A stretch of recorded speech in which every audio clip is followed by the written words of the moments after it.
Clara, Eleanor, Daniel, Sophia, Isabella, Harrison, Vanessa, Monica, Cynthia, Diana, Julian, a scent of beeswax and old roses. That was the perfume of the Ainsworth estate.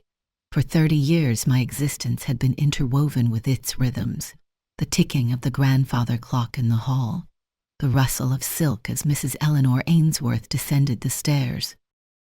To me, I was something more. Her confidant in lonely hours, her reader when her eyes grew tired, her steadfast presence through long illnesses and quiet celebrations. Mrs. Ainsworth offered me not just a generous salary, but a refuge, a place where respect wasn't rationed, where kindness was the currency. Within those meticulously kept gardens and echoing art-filled rooms, a Clara Hayes, a woman whose own life often felt frayed and patched, found a semblance of order, a measure of dignity. But even the most ordered lives are subject to time's decree.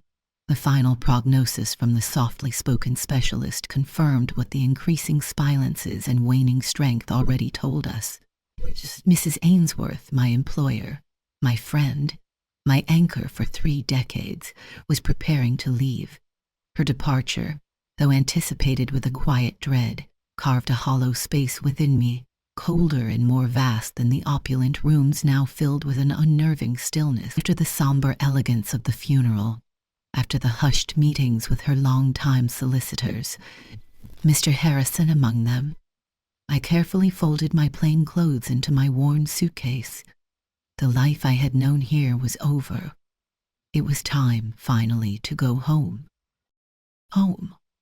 The word itself felt complicated. It wasn't the small apartment I'd kept for years, rarely visiting. It was the suburban house occupied by my son Daniel and his wife Sophia. A sacrifice made gladly then, enabling them to secure a foothold in a rising market, even though the deed bore only their names, a detail that seemed insignificant at the time, a testament to trust. Now, standing on their doorstep, suitcase clutched in my hand, the weight of that trust felt heavy, uncertain. My heart was a leaden thing, burdened by grief for Mrs. Ainsworth and a growing anxiety about my own uncharted future. I hadn't even fully articulated the reason for my arrival, hadn't formed the words to gently explain that my employment, my substantial and reliable income, had naturally concluded with Mrs. Ainsworth's passing, when Daniel's expression shuddered. The welcoming smile, already thin, vanished, colder, ended. What do you mean, ended? Mom, that job? It paid what, 10, 12,000 a month? You didn't quit, did you? His eyes narrowed. What are you planning to do now? Just move in here, expect us to pick up the slack? His words landed like stones thrown at close range. No whisper of condolence for the loss of a woman I'd served for half my life. No inquiry about my well-being. Only the raw, immediate calculation of financial impact. The small, fragile hope I'd harbored, that perhaps now, in my 60th year, I could finally slow down, catch my breath, maybe even offer practical help with Sophia's newly confirmed pregnancy. It disintegrated under the weight of his reaction. Was this all I was to him? A revenue stream, a walking bank account. Sophia appeared then, wiping her hands on a dish towel, her movements precise, her gaze coolly assessing the situation. Clara, she began, her voice smooth but lacking warmth. Daniel has a point. Losing that income right now, it's unfortunate timing, especially with the baby coming. Expenses will be significant. We were counting on, well, things being stable.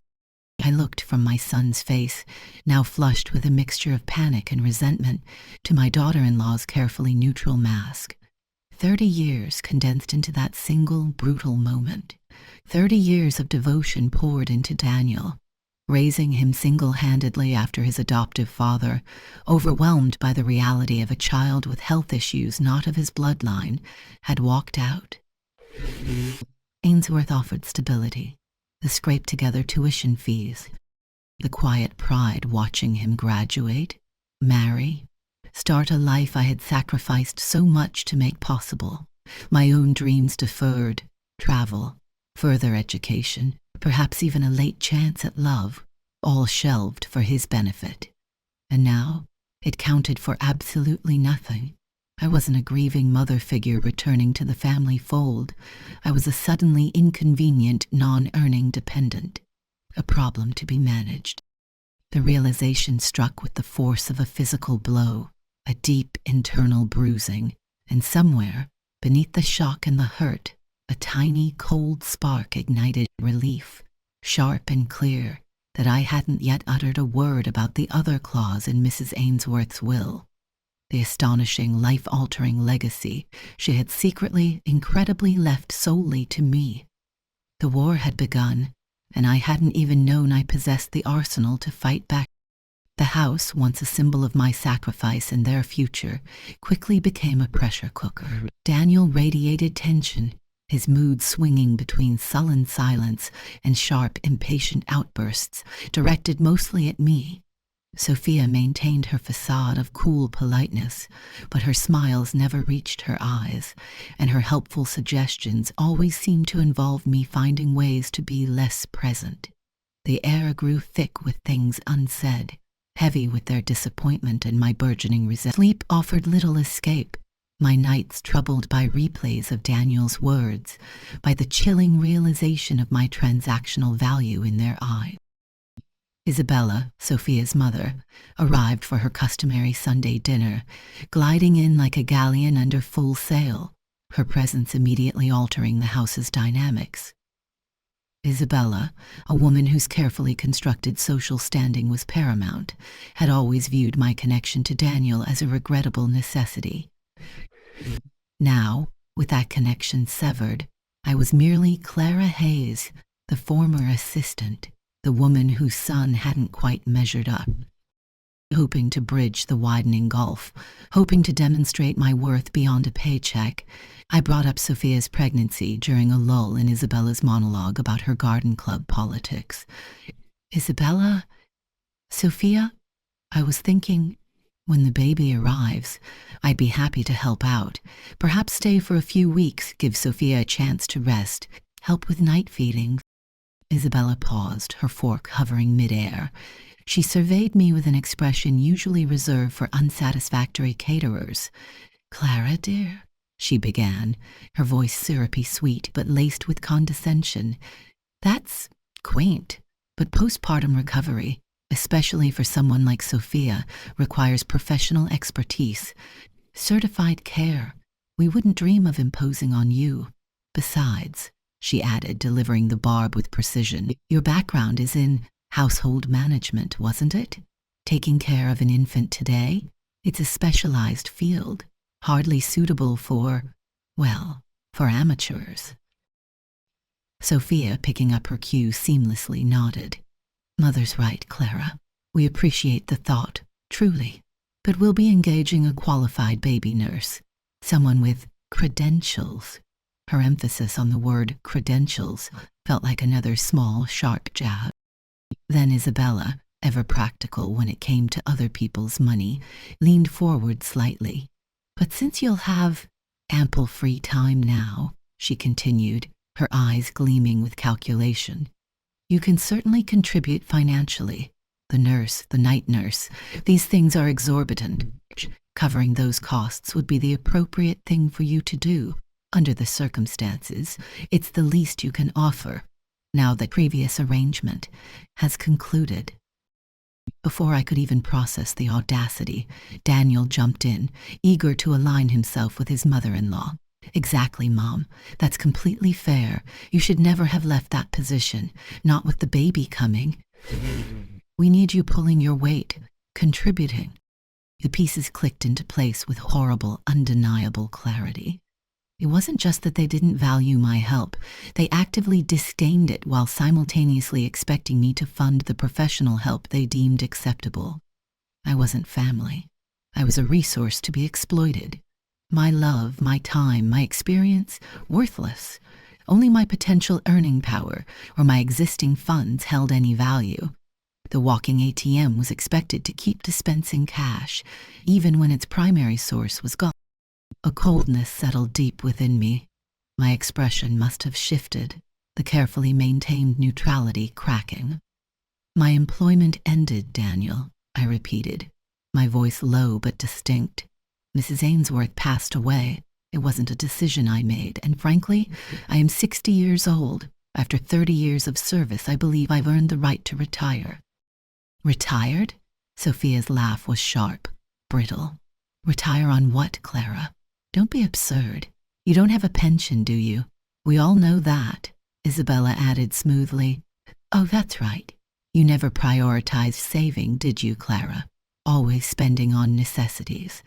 Her gaze flickered pointedly towards Daniel. The unspoken history hung between us, the countless times I'd foregone contributing to my own meager retirement plan at their urging, diverting funds instead to help them pay down their mortgage faster, to afford their lifestyle upgrades.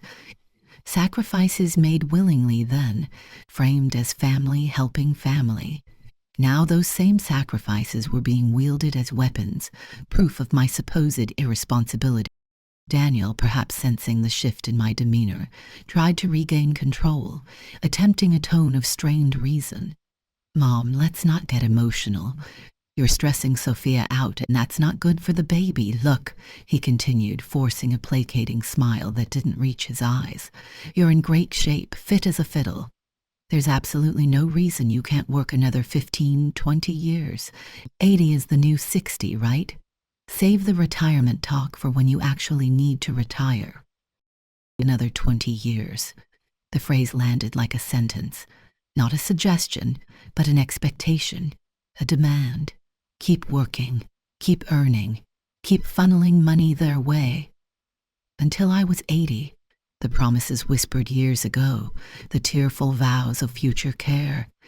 "One day, Mom, you'll relax, and we'll take care of everything. You deserve it." It dissolved like smoke, revealing the stark, ugly reality beneath. Their definition of the life I deserved was one of perpetual labor for their benefit. My voice, when I finally trusted it not to tremble with rage and hurt, was unnaturally calm. "I am retiring, Daniel. Now. That decision is mine, and it is final." The air crackled with defiance, a defiance they clearly hadn't expected and didn't know how to handle. My definitive statement about retiring hung in the air, thick with unspoken implications. Isabella, her calculated plan for funding the baby nurse instantly derailed, narrowed her eyes. The faux concern vanished, replaced by a shrewd, calculating expression that sent a chill down my spine. She saw her leverage slipping away. "Look, Clara," she began again, her tone shifting to one of oily reasonableness, a tactic I recognized from years of observing her social manipulations. "We understand you feel you've earned a rest. Of course we do, but one must be practical. If you're not contributing financially, there simply isn't indefinite space for you here.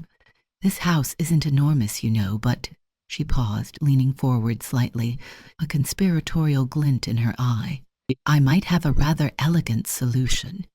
I know a gentleman, Walton McPherson, quite prominent, recently widowed. He's looking for a live-in companion, someone discreet, well-mannered, to manage his home, accompanying him to social events.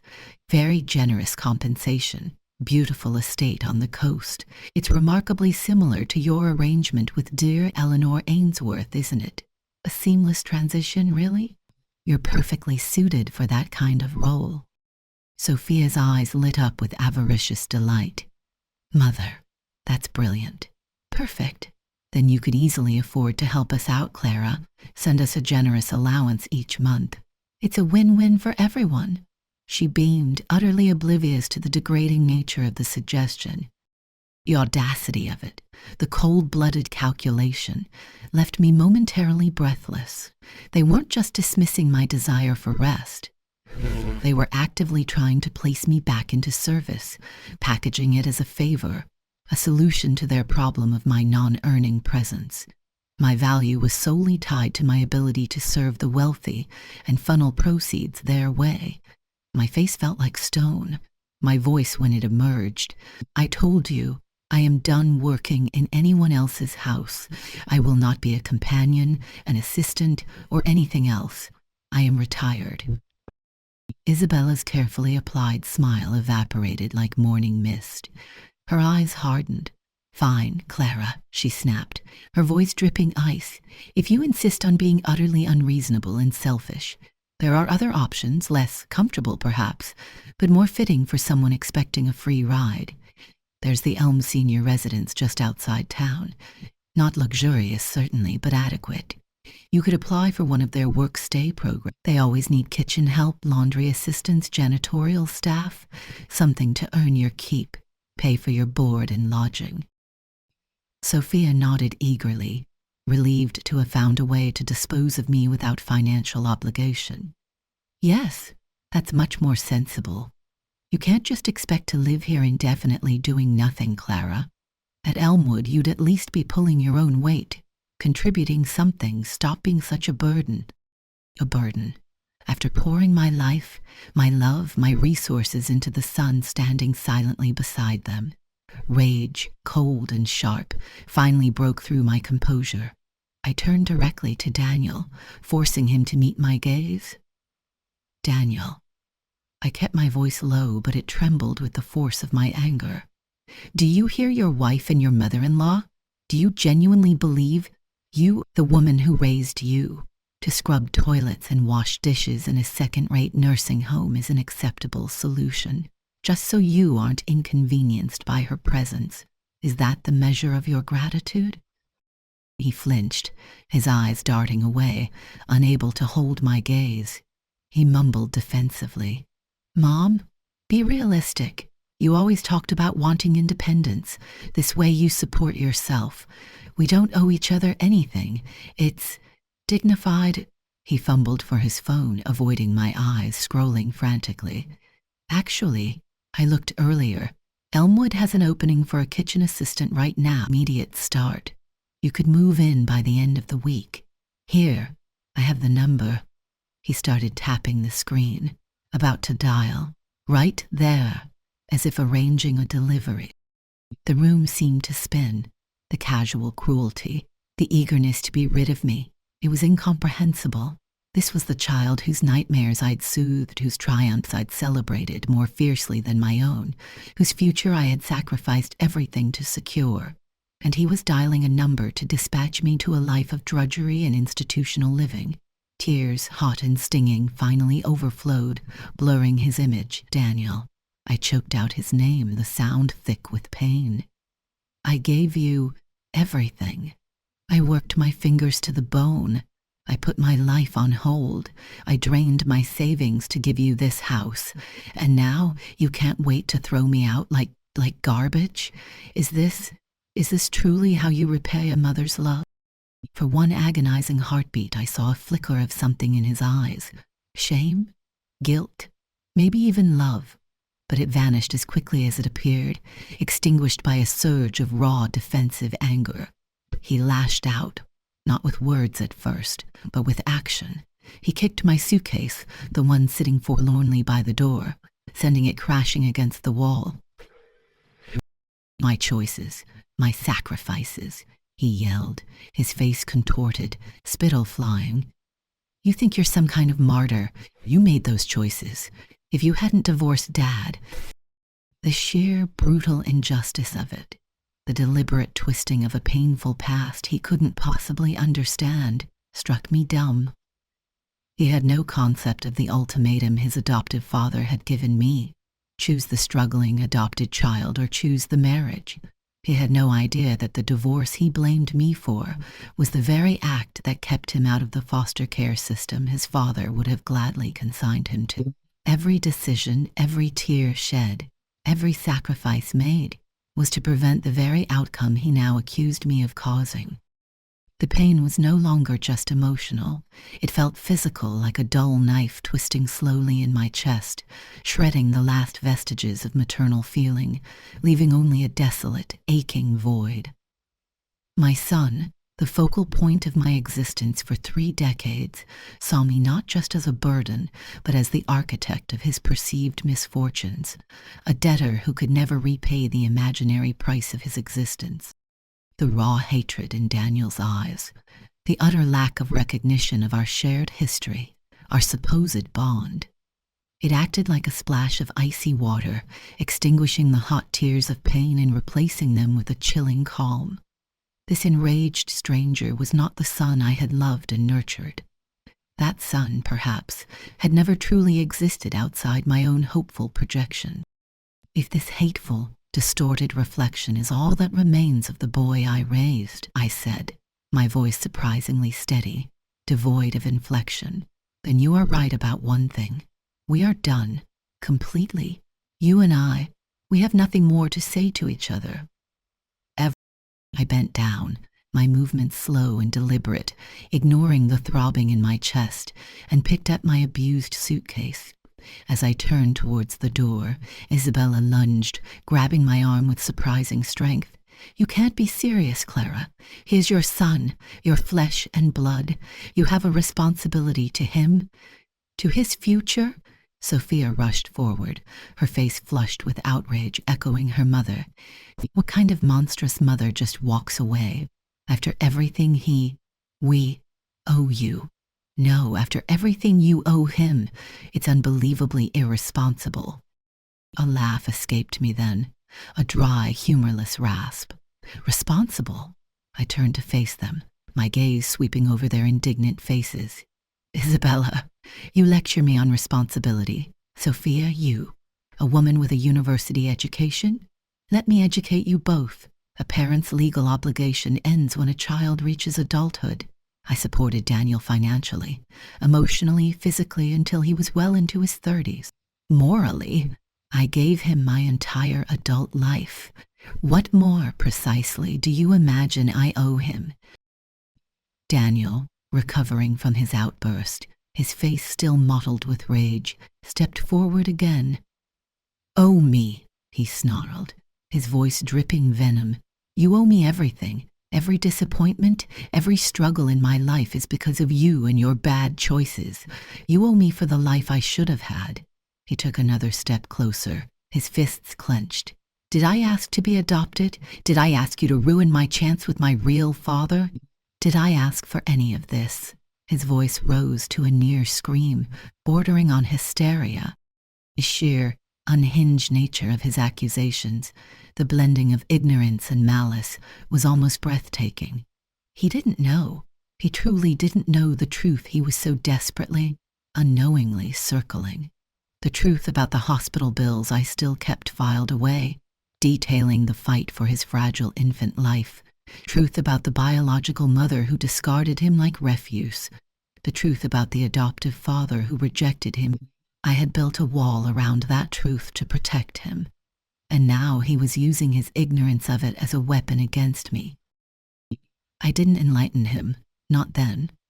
The time for protecting Daniel was over.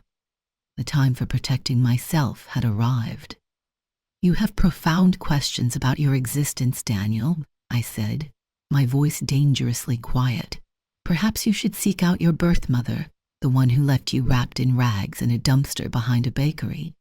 Ask her for answers. He froze, a flicker of confusion crossing his face, but the rage remained dominant. Whether the words registered, whether the seed of doubt was planted, I didn't know, and strangely, I didn't care.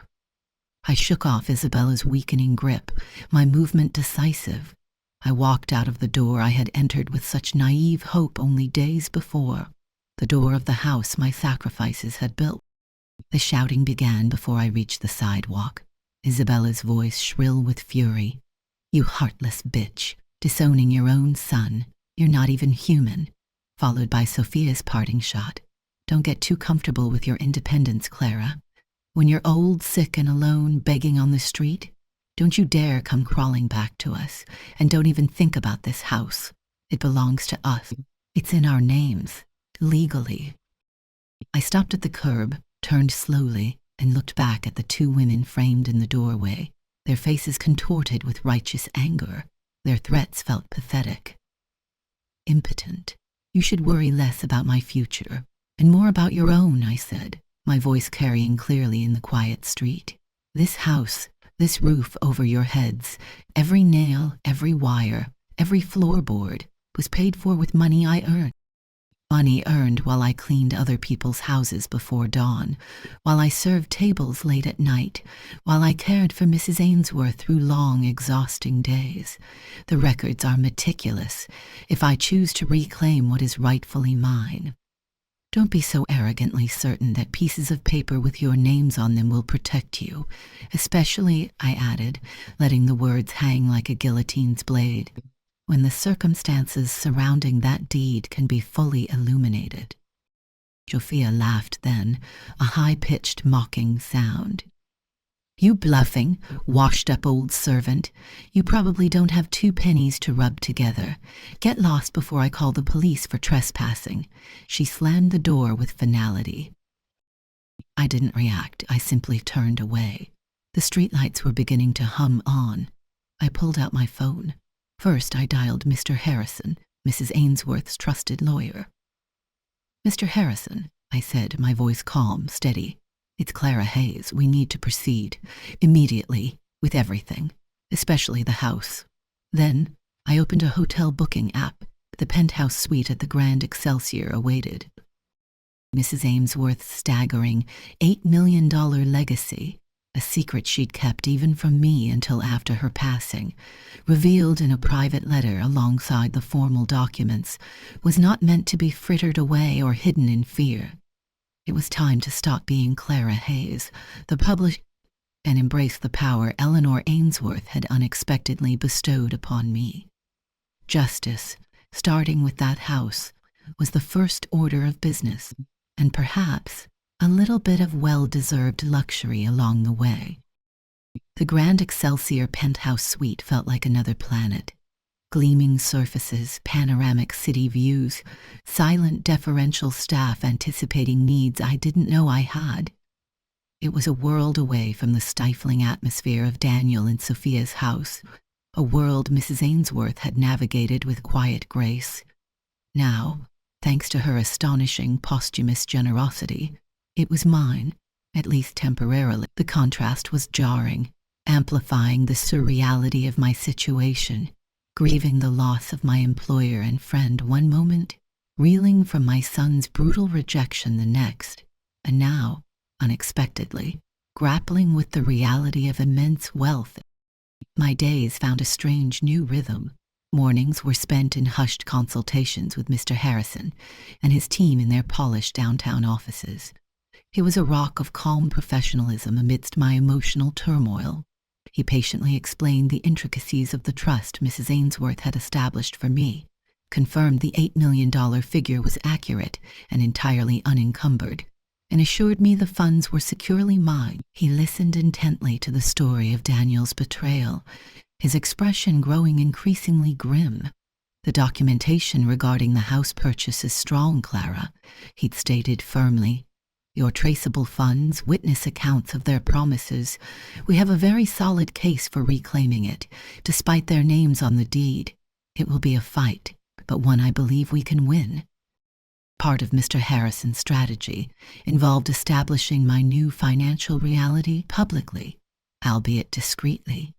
It helped counter any narrative they might try to spin about you being destitute or incompetent, he advised. Secure a new residence, something appropriate. And so, armed with pre-approval documents prepared by Mr. Harrison's office, I found myself stepping into the blindingly white minimalist showroom of the Azure City's newest monument to aspirational living. The air inside smelled faintly of expensive diffusers and new construction. Soft jazz murmured from hidden speakers.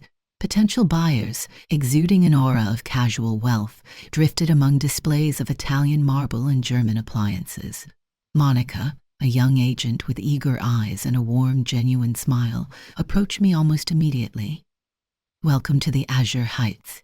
May I show you our features? Her politeness was a balm after the hostility I'd faced. I requested a tour of the available penthouse models. We hadn't taken more than a dozen steps across the gleaming floor when that sharp, nasal voice sliced through the calm. Hold on right there. Monica? Who is this? I thought I made it clear we prioritized qualified clients during peak hours. My heart sank. Vanessa, Sophia's cousin, looking even more predatorily chic than I remembered from the few awkward family barbecues I'd endured. She bore down on us, heels clicking in aggressive rhythm on the marble. Clara Hayes, she drawled, extending the syllables with mock surprise, her eyes sweeping over me with blatant disdain. What on earth brings you here? Don't tell me you're applying for a cleaning position. Her voice was pitched perfectly to carry, ensuring the nearby clientele wouldn't miss the intended humiliation. I kept my voice even, refusing to rise to the bait. I'm here to view a property, Vanessa, as a potential buyer. She threw back her head and laughed, a brittle, unpleasant sound. A buyer? You? Oh, Clara, please. Don't waste everyone's time. We all know you spent the last 30 years fetching tea for old Mrs Ainsworth.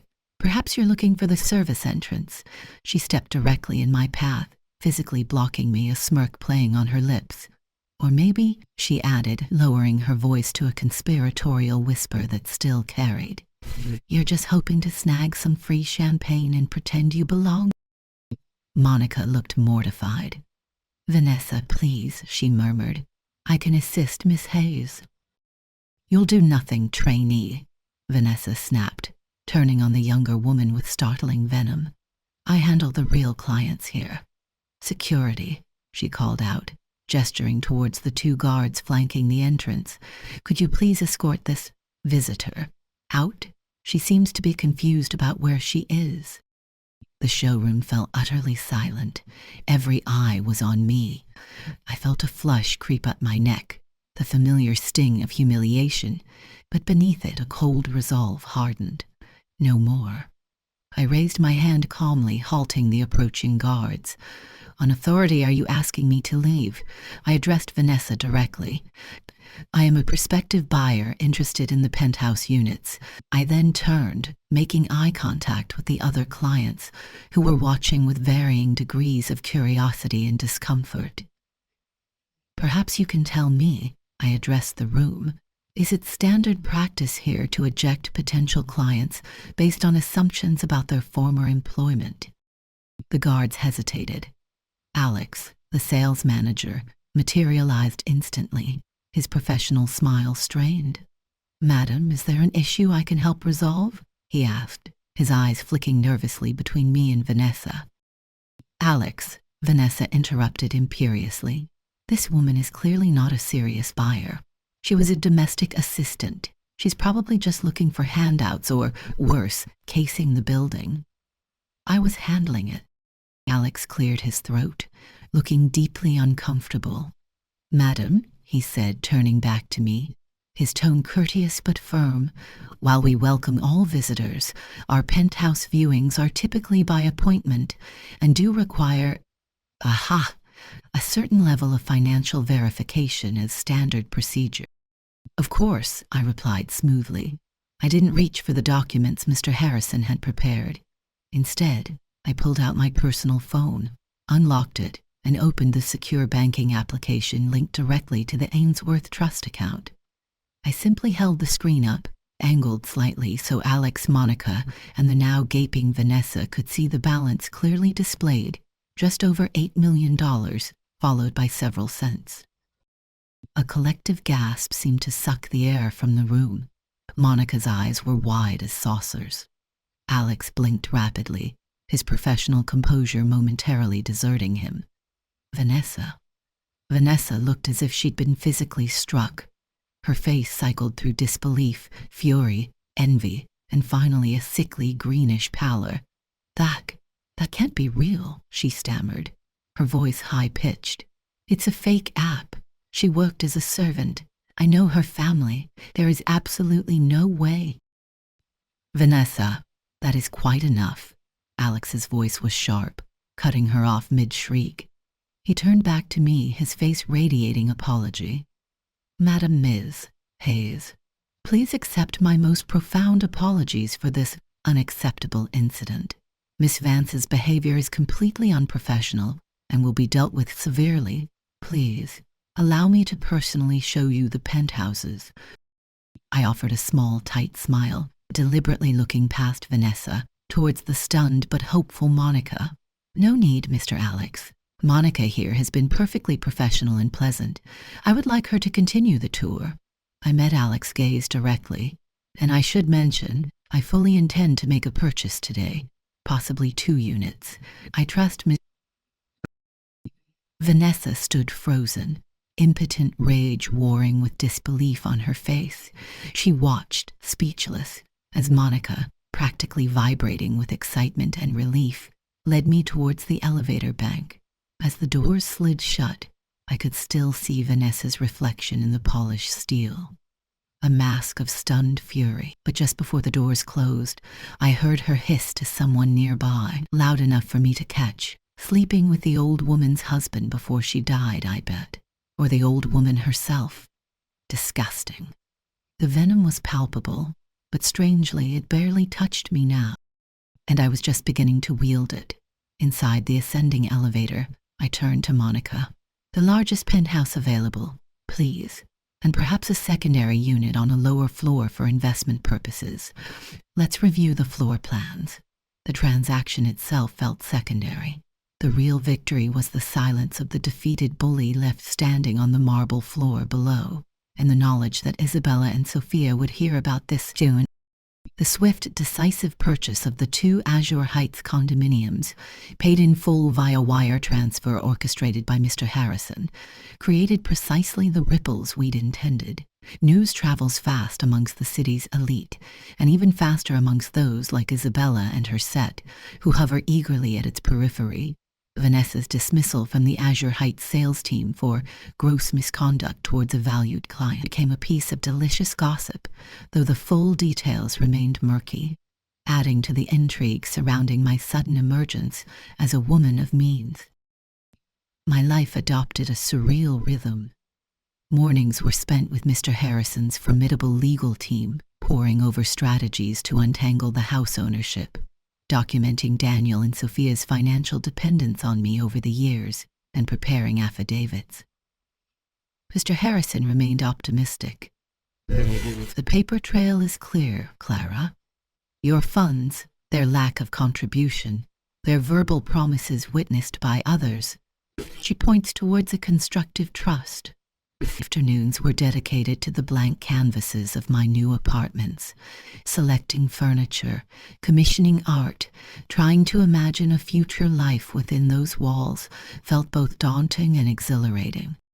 It was during one such expedition, seeking a statement piece for the penthouse living room, that I found myself in a hushed, minimalist art gallery downtown, a place known for its discerning curation and eye-watering price tags.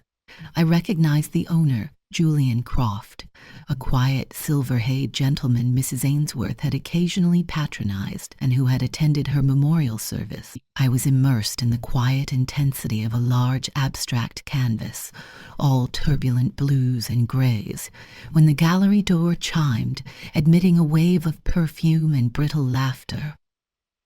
Isabella, naturally, flanked as always by her 2 chief acolytes, the impossibly blonde woman Cynthia and a hawk-faced woman named Diane. Honestly, Julian, Isabella announced to the gallery owner, her voice carrying across the space, the sort of people one encounters wandering galleries these days, no discernment whatsoever. Her eyes scanned the room, then landed on me with theatrical surprise. Why, Clara Hayes. What a coincidence. Taking a break from whatever it is you do now. Her tone implied idleness, perhaps even vagrancy. Cynthia giggled dutifully. Diane merely sniffed. Isabella drifted closer, ostensibly examining a nearby sculpture but keeping me firmly in her sights. Her gaze flickered towards the abstract I was studying. Interesting piece, she conceded, managing to make it sound like an insult. requires a certain sophistication to appreciate, don't you think? And she added, lowering her voice slightly but ensuring I could hear. The message was unmistakable. You don't belong here. You can't afford this. Julian Croft approached their group, his expression politely neutral. Isabella, Cynthia, Diane, welcome. Please let me know if anything catches your eye. Isabella waved a dismissive hand, her attention still laser-focused on me, a cat playing with a cornered mouse. We were just remarking, she said sweetly, on how Clara seems to be enjoying her sounding leisure time. A familiar urge to retreat, to make myself small and invisible washed over me. Decades of ingrained deference to Isabella's social dominance warred with a newfound steel in my spine. Remembering Mrs. Ainsworth's quiet encouragement, "Hold your ground, Clara. Dignity is worn from the inside out," I forced myself to stand taller. Just as I was formulating a polite, non-committal response, Cynthia, the blonde one, stepped forward, her smile sharp and malicious. "Don't be shy, Clara. We're all dying to know. Isabella mentioned you had a sudden windfall. Inherited from dear Mrs. Ainsworth, was it? So generous of her." She paused, letting the implication hang. Though one does wonder, why leave such a fortune to an assistant?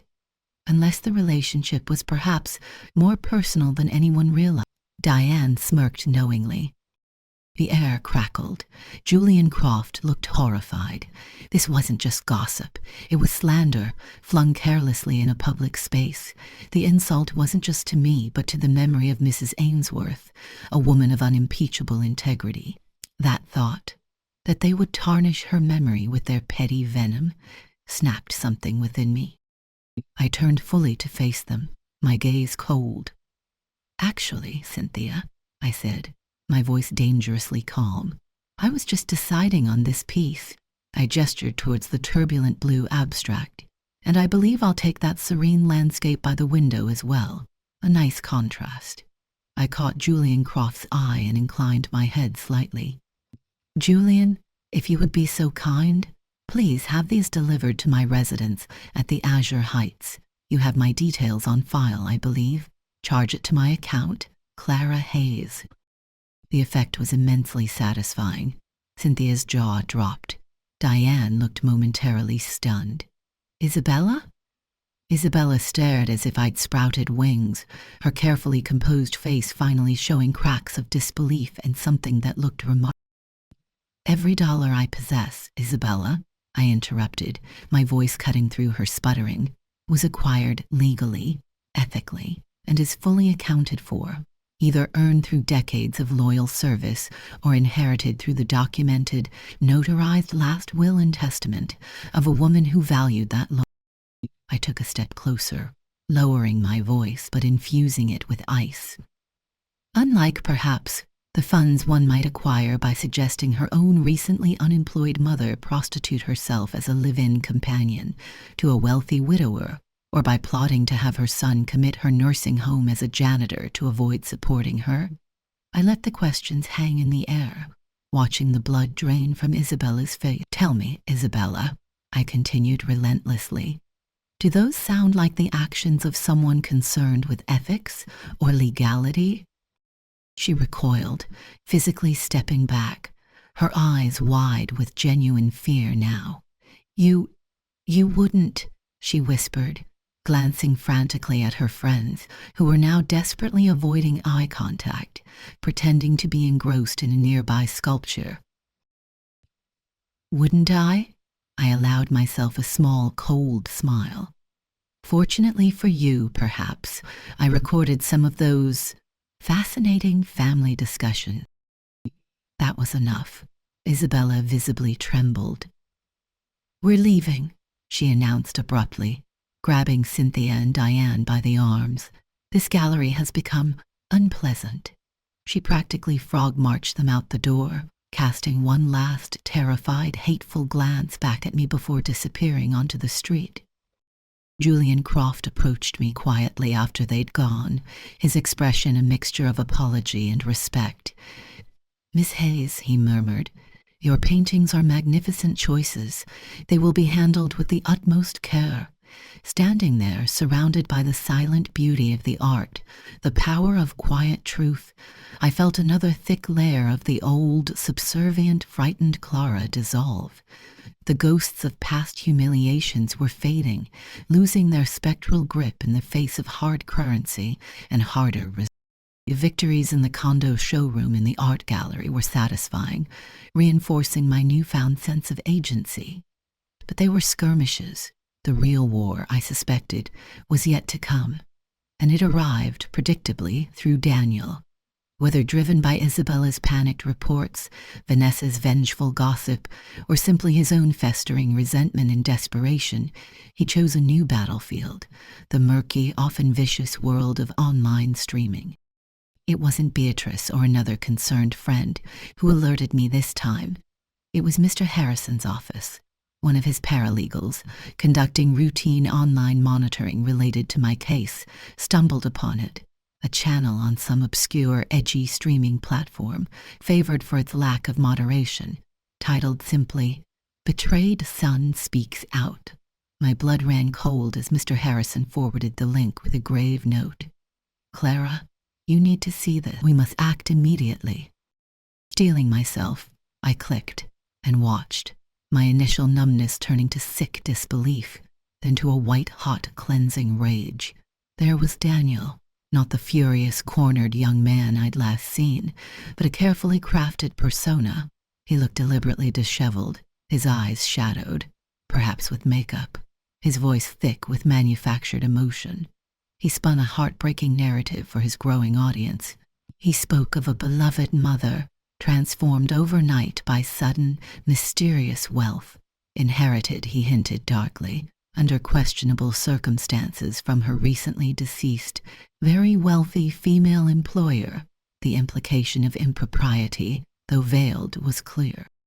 This newly rich mother, he wept, had instantly turned cold, heartless. She'd cut him off completely, abandoning him just as his own wife, the lovely Sophia, was pregnant with their first child. He spoke of his struggles to make ends meet, his deep love for his mother, whom he only wanted back, not her money, though donation links were prominently displayed. He painted himself as the bewildered victim of inexplicable cruelty, a loving son cast aside by a mother corrupted by greed and, perhaps, secrets too dark to reveal. He never mentioned the adoption, the house I bought, the years of support, the circumstances of my job ending, or his own vicious words and actions. It was a masterpiece of manipulative fiction. His audience devoured it. The live chat scrolled furiously with messages of support, condemnation for me, and increasingly small donations. "Your mom is pure evil.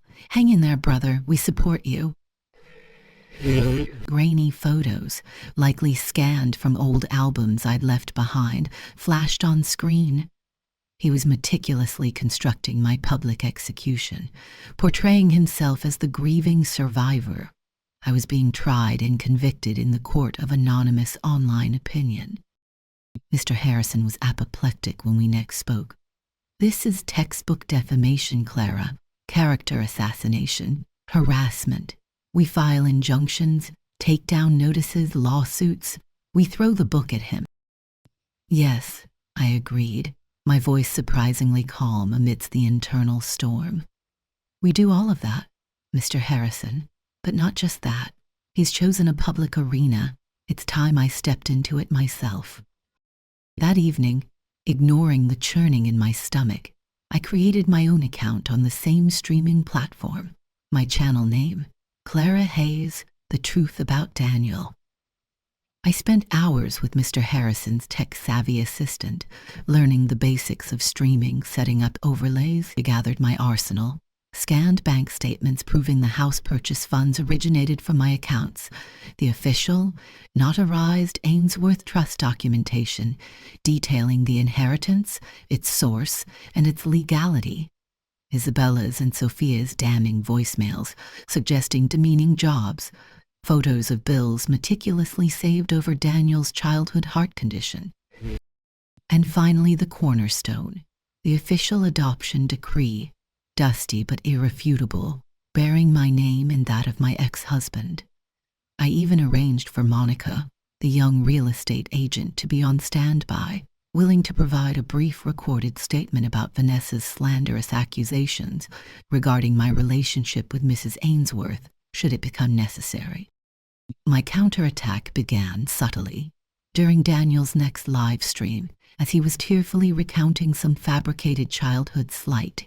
I entered the chat using my new, verified account. I dropped a series of large anonymous donations using funds from the Ainsworth Trust, each one triggering an alert on his screen disrupting his narrative. The chat went wild. "Who is that?" Daniel looked momentarily flustered, then visibly brightened, likely assuming it was a wealthy sympathizer. Then I posted my message, timed for maximum impact. "Hello everyone, this is Clara Hayes, the mother Daniel is speaking of. He seems very concerned about finances, I understand. Tonight, 9 p.m. sharp, on my channel, Clara Hayes, The Truth About Daniel. I will be sharing the full financial picture, including documented proof of where my money has gone over the years. And as a thank you for listening, I'll be giving away $50,000, 0 cents in cash, prizes to viewers throughout the stream. Link in my profile." The effect was instantaneous. His chat exploded with mentions of my channel. Viewers, drawn by the drama and the lure of cash prizes, started migrating en masse. I saw the viewer count on my own nascent channel spike wildly. Daniel's face, visible on his stream, went from confused pleasure to dawning horror as he realized what was happening. At precisely 9 p.m., my own stream went live. No tears, no theatrics, just me, seated calmly, looking directly into the camera. "Good evening," I began. "My name is Clara Hayes. Many of you have come here from my son Daniel's channel, where he has been sharing his version of our family story. Tonight I would like to share the documented truth." One by one I presented the evidence, screen sharing documents, playing audio clips. The inheritance, legal, generous, from a woman I respected profoundly. Daniel's immediate reaction, anger over lost income, not grief or concern. The demands for money, the suggestions I take demeaning jobs. Isabella's voice, Sophia's voice, clear and damning. The proof I bought the house they live in, the house they threw me out of. Then, the final, most painful piece. I took a steadying breath. "Daniel speaks of abandonment," I said quietly, "but the real story of abandonment in his life is one I shielded him from until now. I shared the adoption decree. I told the story, the dumpster, the congenital heart defect, the biological parents who vanished. I shared the hospital bills, the proof of my divorce directly linked. I chose Daniel," I stated simply, "over my marriage, over financial ease, over everything. I dedicated my life to giving him the best chance possible, and his response, when he discovered I could no longer serve as his personal bank, was to call me a burden, kick me out, and launch a campaign of lies against me online." The reaction in my chat was overwhelming. Shock, sympathy, but mostly a towering wave of indignation directed at Daniel. Viewers furiously cross-posted to his stream. "Liar! Ungrateful monster! She saved your life! How dare you!" I switched my screen view momentarily to Daniel's stream. His face was ashen. He was trying to speak, shouting denials, calling me a manipulator, but his voice was drowned out by the flood of furious comments scrolling past. His carefully constructed Victor narrative had crumbled into digital dust in real time, under the harsh glare of documented truth. The reckoning was not just public, it was viral. The digital inferno consumed Daniel's online persona almost instantly. The streaming platform, inundated with reports and furnished with links to my documented evidence, permanently suspended his account within hours, citing violations against harassment, defamation, and misinformation policies. The minor news blogs that had initially picked up his betrayed son's story quickly ran updates, retracting their previous sympathy and highlighting the dramatic debunking. Daniel Hayes became a fleeting cautionary tale in the annals of online grifting. Public shame, amplified by the internet's unforgiving memory, proved a far more potent consequence than any legal penalty I might have pursued for his slander alone. With Daniel's credibility destroyed, Mr. Harrison pressed forward vigorously on the legal front concerning the house.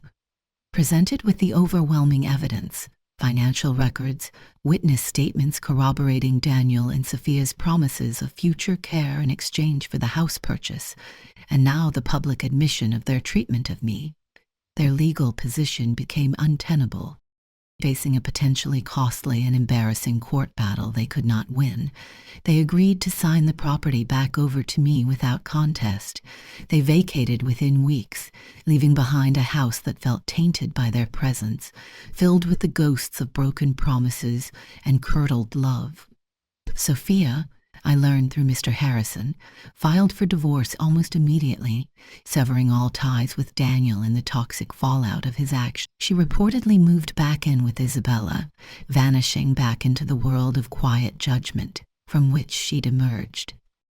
Daniel himself simply disappeared. He didn't fight the divorce, didn't attempt further contact. It was as if the public destruction of his fabricated self left nothing behind. Years slid by. Then, one crisp autumn afternoon, while having coffee with Beatrice, my steadfast former neighbor, who had followed my saga with quiet support, she relayed a piece of third-hand information gleaned from a distant relative.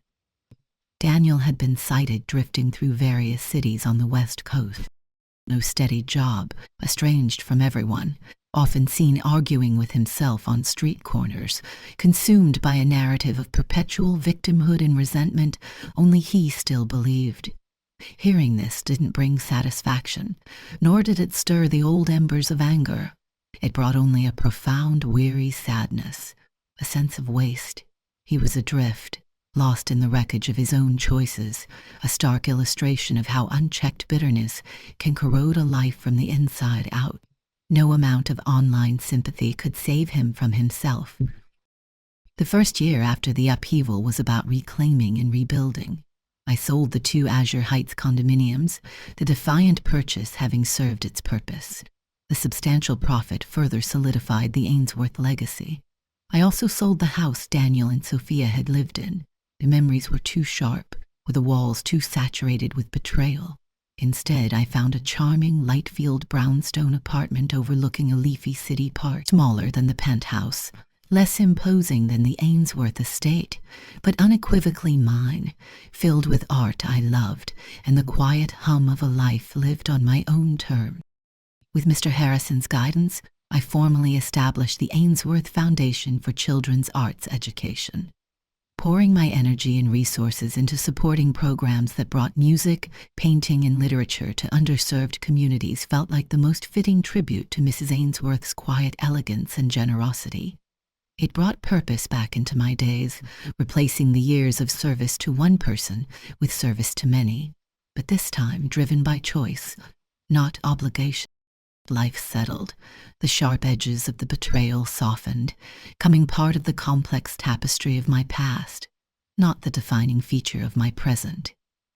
There were quiet mornings with coffee in the newspaper, afternoons volunteering at the local library, to return to an old love, evenings spent with Beatrice or other newfound friends, women whose company was based on mutual respect, not need or expectation. No one called me mom with an undercurrent of demand.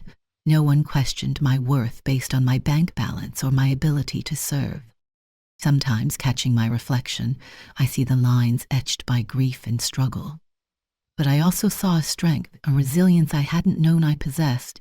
Mrs. Ainsworth's incredible gift had provided the means, but it was Daniel's cruelty, paradoxically, that had forced the transformation. It had compelled me to shatter the cage of self. It forced me to learn, painfully but profoundly, that true strength lies not in enduring endless disrespect, but in recognizing one's own value and demanding that others do too. Protecting oneself isn't selfish, it is essential. The The most valuable inheritance, I finally understood, wasn't the $8 million. It was the reclamation of Clara Hayes, and finding her, even in the autumn of my life, felt like stepping into the warm, undemanding sunlight